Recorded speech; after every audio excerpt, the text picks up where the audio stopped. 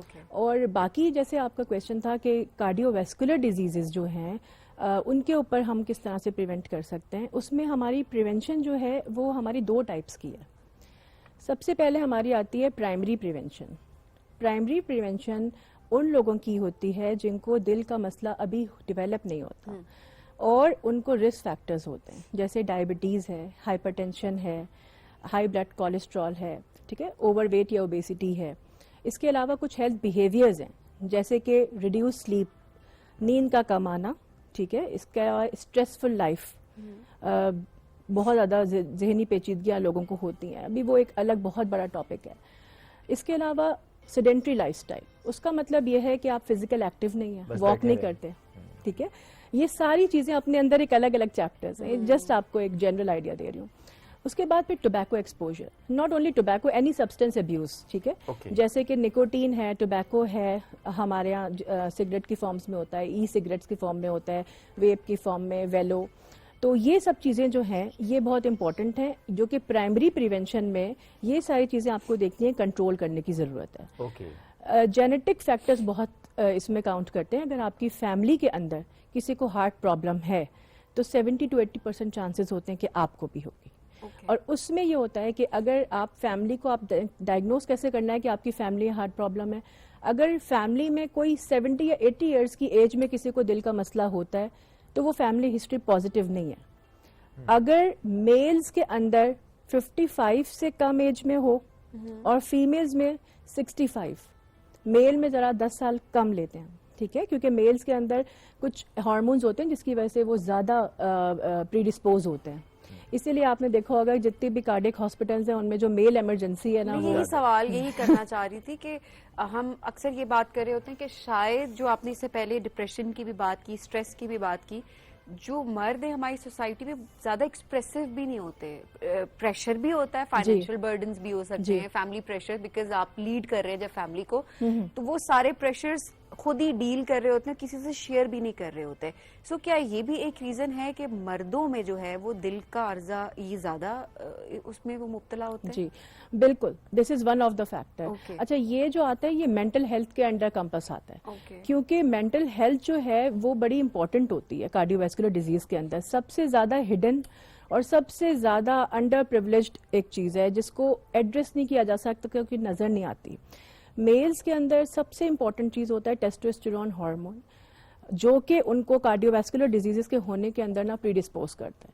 Number 2, جیسے آپ نے بات کی کہ پرسنالٹی ایشوز, کیونکہ میل ایک پری ڈومیننٹ فگر ہے ہماری سوسائٹی کا, وہ واقعی اسٹریس جو ہے ہڈن رکھتے ہیں, تو ان کی پرسنالٹی کا ایک ٹریٹ بن جاتا ہے کہ اپنی ایک تو quick access to health care نہیں کرتے ہیں, جلدی نہیں جاتے ڈاکٹرز کے پاس, ٹھیک ہے, چھپا کے رکھتے ہیں اپنی بیماری اپنی فیملی کے ساتھ. اور پھر جب تک کہ ایک تو اگریسو ڈیزیز ہے, میلز کے اندر یہ ڈیزیز بہت اگریسو ہے. Just because of the high levels of that hormone. Yes, most probably جو میجورٹی میں یہ دیکھا گیا ہے کہ ایک میلز کے اندر جو ہارمونز ہے اس کی وجہ سے. نمبر 2 یہ کہ فیمیلز اس لیے بچ جاتی ہیں کیونکہ فیمیلز کی جو منتھلی سائیکل ہوتی ہے اور ایسٹروجن ہارمون ہوتا ہے وہ ان کو بچاتا ہے. By the time the families get to their 50s, اس کے بعد ان کے اندر اور میلز کے اندر یہ بالکل پرسنٹیج ایکول ہو جاتی ہے. لیکن میلز کے اندر یہ ہے کہ کیونکہ اس ہارمون کا تھوڑا سا کارڈیو ویسکولر کے اوپر افیکٹ ہے تو وہ پھر ان کو زیادہ. اب ایسے میں احتیاطی تدابیر کی جب ہم بات کریں تو آپ کی نظر میں کس ایج میں ایک دفعہ چیک کروا لینا چاہیے, اپنے دل کی ہیلتھ کو چیک کروا لینا چاہیے؟ ویری ویری امپورٹنٹ کوشچن نا. تو اس کا آنسر دیکھیں اس لیے امپورٹنٹ ہے کیونکہ یہ اویئرنیس کے اندر آتا ہے, اور جیسے میں نے ابھی آپ سے بات کی کہ پرائمری پریونشن کے اندر آتا ہے. پرائمری پریونشن کا مطلب ہے ہارٹ ڈیزیز ہونے سے پہلے آپ اس کو بچا لیں. دیکھیں اگر فیملی ہسٹری کی میں نے آپ سے بات کی تھی, اگر آپ کے خاندان میں کسی مرد کو 50 سال سے پہلے اور کسی خاتون کو 60 سال سے پہلے ہارٹ کا مسئلہ ہو رہا ہے تو اس فیملی کے جتنے بھی ینگسٹرز ہیں, ٹھیک ہے, وہ آفٹر دا ایج آف 30-35 اپنا اینول چیک اپس کرائیں. ان اینول چیک اپس کے اندر آپ کا بلڈ کولیسٹرول لیول فاسٹنگ میں, آپ کی بلڈ شوگر, ٹھیک ہے, اور آپ کا ویسٹ سرکمفرنس, یہ 3-4 لیبز آپ کی مینڈیٹری ہوتی ہیں, ٹھیک ہے. اس کے بعد پھر آپ کا ایک ایکو لازمی ہونا چاہیے, دل کا الٹرا ساؤنڈ, ٹھیک ہے. یہ کچھ بیس لائن ٹیسٹ ہیں جو کہ ینگ پیشنٹس جن کی فیملی کے اندر ہارٹ ڈیزیز رن کر رہی ہے وہ ہونی چاہیے. تو زیادہ تر ECG پہ اتفاق ہو جاتا ہے, وہ بھی کوئی مسئلہ ہو, ہارٹ بیٹ تیز ہو رہی ہے تو ECG. ہمارے یہاں کیونکہ رجحان نہیں ہے نا ہیلتھ اسکریننگ کا, تو بالکل رجحان ایسے ہی ہے. بالکل ہیلتھ اسکریننگ کے علاوہ میم ایسا ہے کہ جب ECG کرواتے ہیں نا تو لوکل ڈاکٹرز کے پاس لوگ چلے جاتے ہیں. تو آئی وڈ ریئلی ایڈوائز کہ کائنڈلی آپ ECG کارڈیولوجسٹ سے ہی اپنا ایویلویٹ کرائیں یا کوئی میڈیکل اسپیشلسٹ سے کروائیے. جی, کیونکہ بہت امپورٹنٹ ہے. بہت ساری ایسی مائنیوٹ چینجز ہوتی ہیں جو ECG کے اندر آ جاتی ہیں before developing the heart disease. اور وہ ذرا کارڈیولوجسٹ اس کو ریڈ کر پائے گا, ذرا اس کی اسپیشلٹی ہے. اگر اوور لک ہو جائے تو پھر بہت بڑا پرابلم ہو سکتا ہے. اب بجائے اس کے کچھ بڑے نقصان کی طرف آپ جائیں, بہتر یہ کہ آپ اسکریننگ کروا لیں. ڈاکٹر صاحب بہت شکریہ, اس اہم موضوع پہ ہم سے گفتگو کر رہی تھیں. تو اپنے دل کی صحت کا خیال آپ نے خود رکھنا ہے, ہاں آپ کے آس پاس کے لوگوں نے بھی رکھنا ہے. اسٹریس کے پرسپیکٹو سے میں بات کروں, ادروائز اسکریننگ بہت امپورٹنٹ ہے. جو ڈاکٹر صاحب نے بتا دی کہ اگر آپ کی فیملی ہسٹری ہے تو پھر تو بہت امپورٹنٹ ہے کہ آپ اسکریننگ ہے. ادروائز بھی 30, 35, 40 سے ایج مت کروا لینی چاہیے تاکہ خدا نہ خواستہ کوئی ایشو ہے تو پہلے سے وہ پکڑ لیا جائے اور اس پہ کام ہو جائے. ایک بریک لیں گے, بریک سے واپس آئیں گے. رہیے ہمارے ساتھ, یہ ہے رائزنگ پاکستان.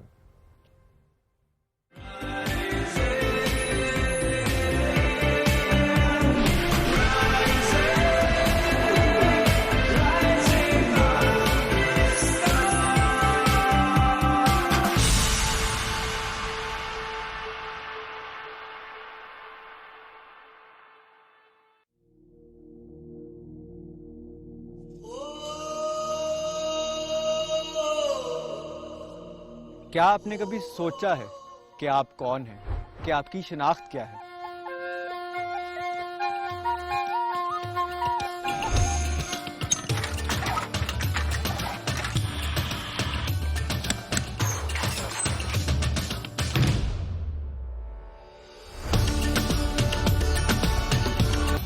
اس جگہ کی کہانی کو زندہ رکھنا اصل میں کنزرویشن آف ہیریٹیج ہوتا ہے.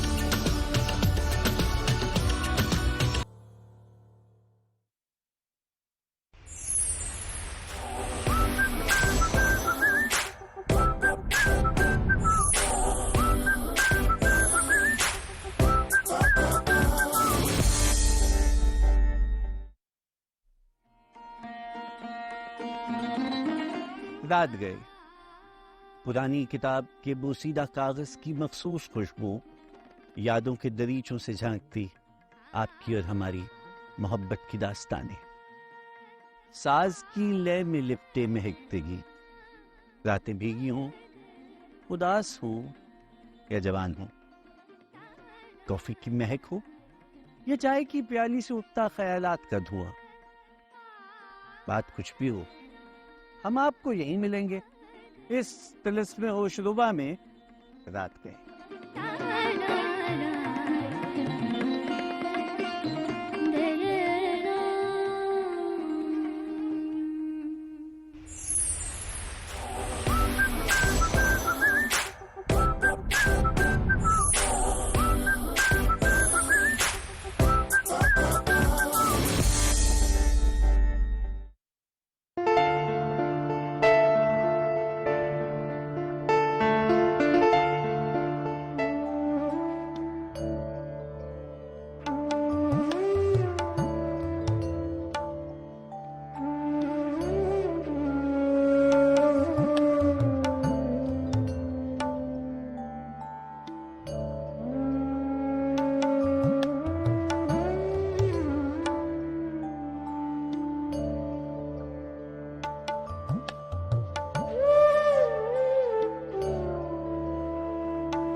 Welcome back.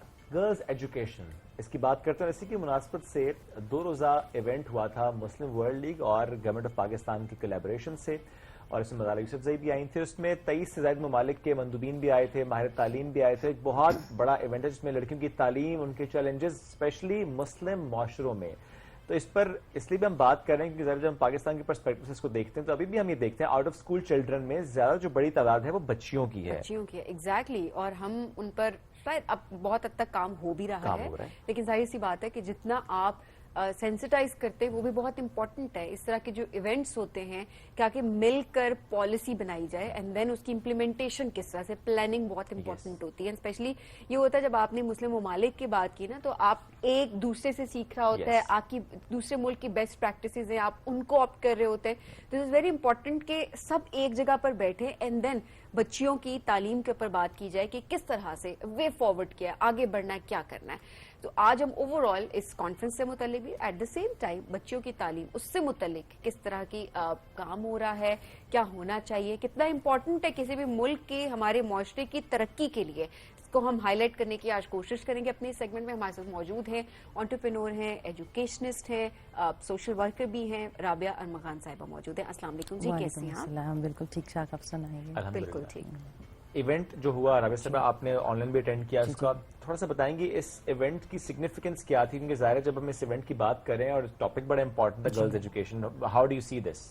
جی اچھا, اس کی بہت زیادہ اہمیت ہے اس لیے کیونکہ ہم نے یہ دیکھا کہ پاکستان ایک اسلامک ملک ہے اور یہاں پہ سب سے زیادہ جو ہمارے جو فیصلے لیے جاتے ہیں نا وہ اسلامک پرسپیکٹو سے لیے جاتے ہیں, اور بہت سی ایسی پابندیاں اور ریسٹرکشنز بھی جو ہیں وہ اسی پرسپیکٹو میں لگائی جاتی ہیں.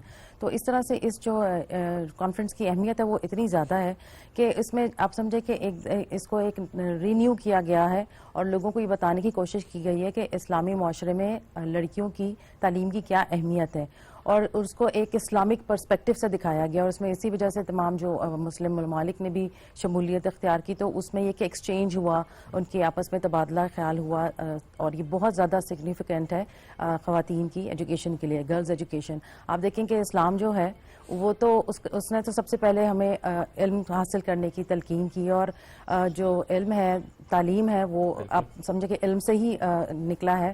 تو جو علم ہے وہ آپ کی زندگی کو ٹرانسفارم کر سکتا ہے, اور اسلام نے کہیں پہ یہ نہیں کہا کہ صرف مردوں کے لیے ہے تعلیم یا علم.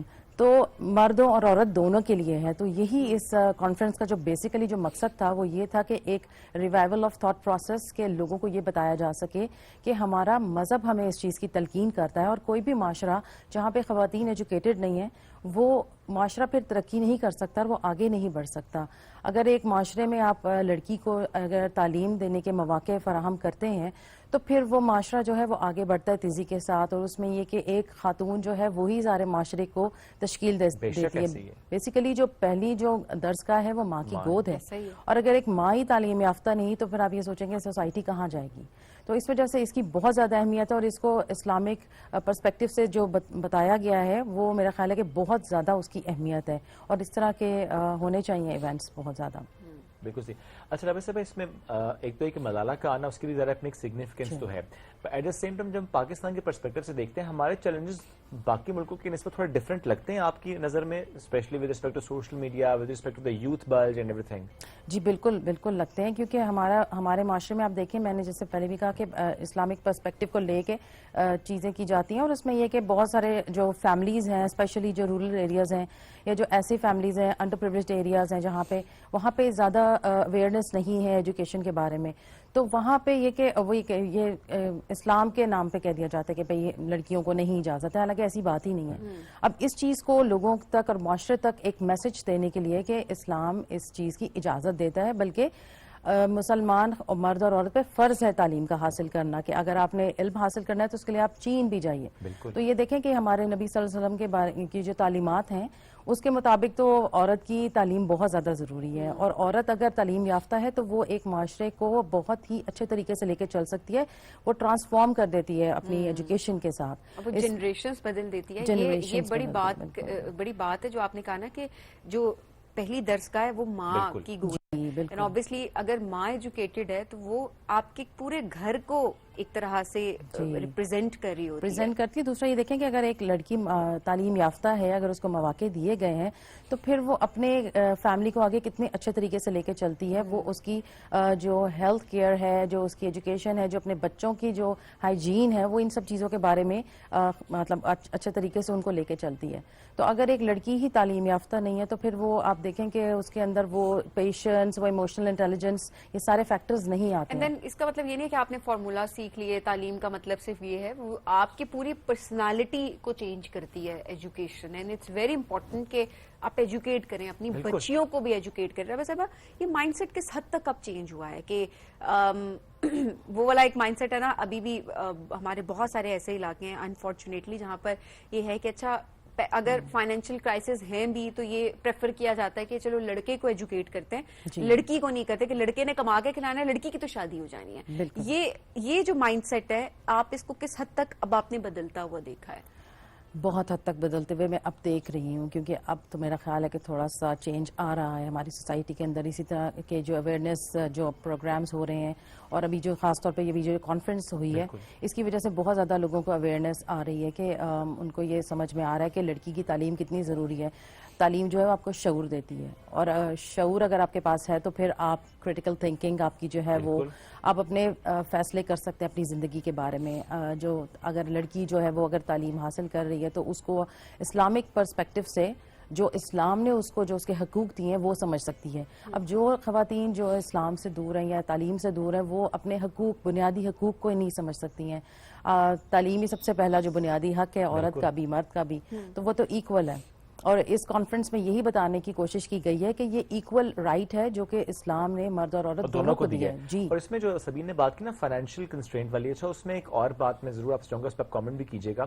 ایک معاملہ اور بھی ہے پاکستان کی سوسائٹی میں, ایک ویڈیو دکھائیں گے کسی اسکول کالج کی وہاں ڈانس ہو رہا ہے, وہ جی بچیوں کو نہ بھیجیں. اچھا پھر دکھائیں گے جی بچی پڑھنے جا رہی تھی, لڑکے میں راستے میں کسی لڑکے نے چھڑا تو بچی کو بٹھا لو. اس لڑکے کو نہیں بٹھا رہے گھر جو تنگ کر رہے ہیں, اس لڑکے کو نہیں بٹھا رہے گھر جو اوباش حرکتیں کر رہے ہیں, اس لڑکی پہ آپ نے دروازے بند کر دیے, اس لڑکی کو اپنے گھر میں بٹھا دیا. یہ بھی تو ایک مائنڈ سیٹ ہے ہماری. آپ یہ دیکھیں کہ اگر اس لڑکی کے ساتھ ایسا کچھ ہوتا بھی ہے نا تو وہ لڑکی اپنے آپ کو ایک کرمنل فیل کرتی ہے, بجائے اس کے کہ وہ اپنے حق کے لیے آواز اٹھائے.